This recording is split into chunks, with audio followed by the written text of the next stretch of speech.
I want to introduce a new idea to you. Okay? It's called the law of proximity.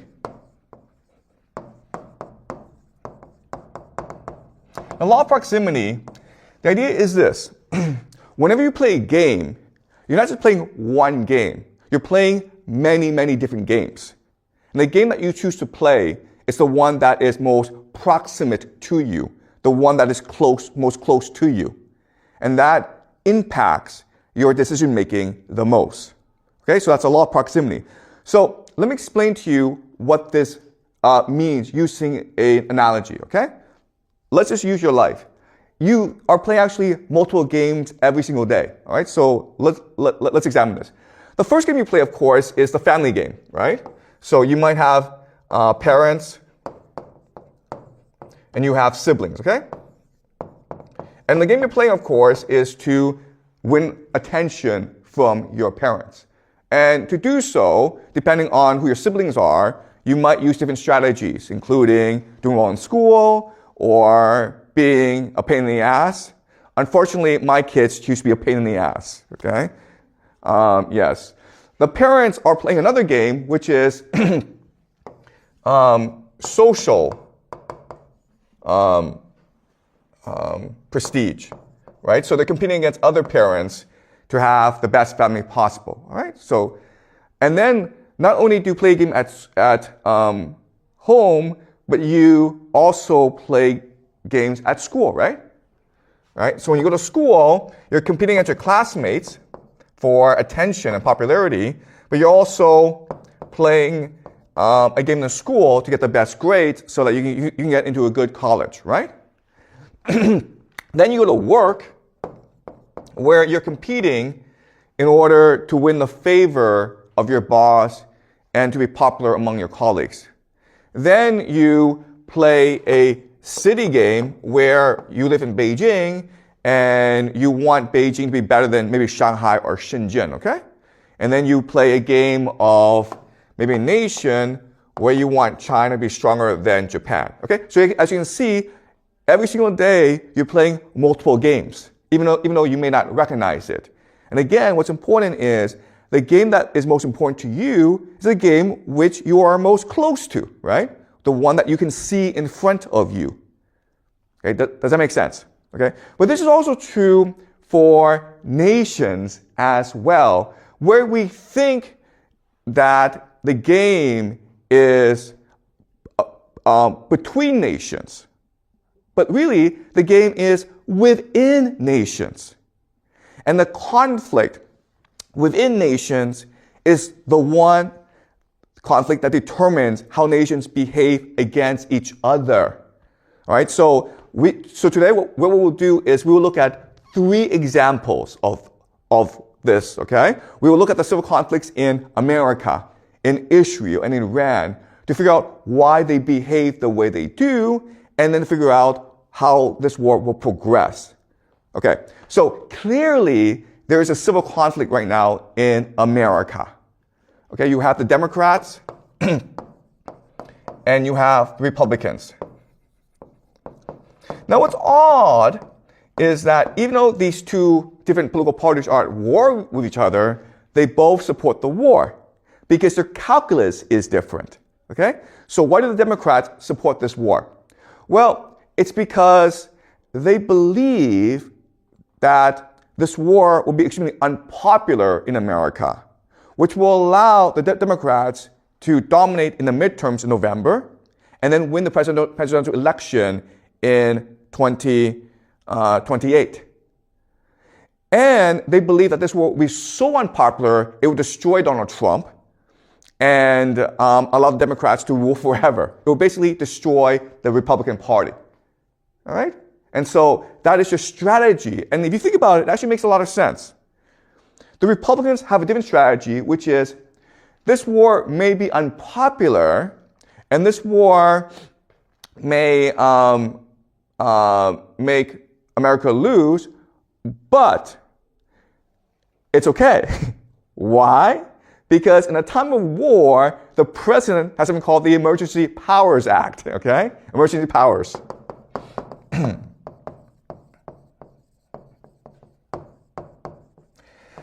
emerging powers allows the president to essentially suspend the Constitution and to suspend or delay elections. Also, the Republicans want to pass something called Safe America Act. Okay? The Safe America Act, which means that if you are a voter, you must present ID in order to vote. And you think that this is, reasonable, but historically, the idea of checking ID is a way to discriminate against minorities, right? To have police officers there to scare minorities. And that's traditionally how racism was enforced in America.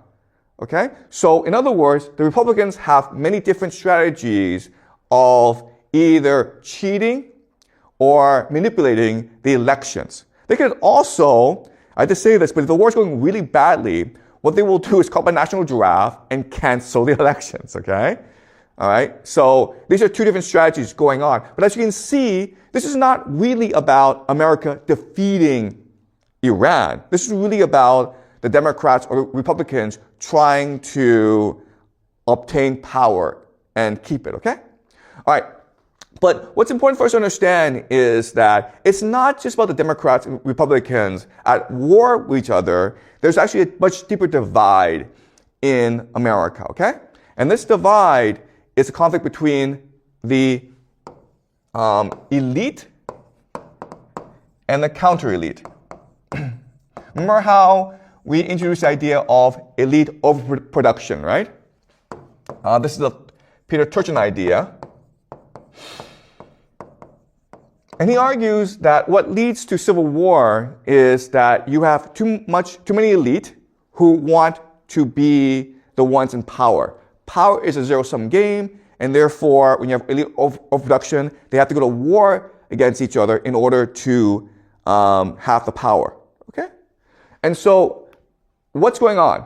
Who are the elite and who's the counter-elite? Well, I mean, to put it very simply, the Democrats represent the elite, and the Republicans represent the counter-elite, okay? So, basically the elite is the empire. And counter-elite is MAGA, which is America First. And so they have two different ideals for America. The empire is to maintain the current global order, right? And MAGA is to retreat back into the Western Hemisphere and focus on Americans' core national interests. Right. They're also divided into finance and AI. Okay? So in other words, Wall Street are the main backers of the current elite, and then Silicon Valley are the main backers of the counter elite. Okay? So these people are interested in maintaining the status quo. They are interested in a revolution, right? And so this is the main divide in America that will eventually lead to a civil war, like an actual civil war, okay? But right now, they're fighting over foreign policy. So I will discuss this more in the future, okay? But I present to you now. So let me give you a concrete example of why they're fighting. Why are people in finance fighting with people in AI? And there's a very good reason. Because if you're able to control Washington, D.C., if you're able to control the levers of government, you're able to make a lot of money for yourself, okay? So let's look at this concretely. Okay, what people don't really understand is that both finance and AI are bubbles that will burst. They're parasites, okay? So finance is a parasite because there's something called a private credit bubble, right? Private credit bubble, the idea of private credit is very simple.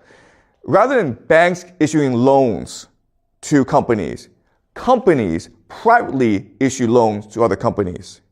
And you would think that these companies would be very careful with who they lend to and how much they lend to, right?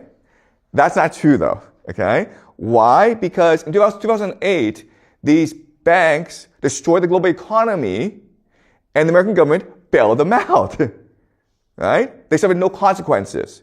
This idea of moral hazard.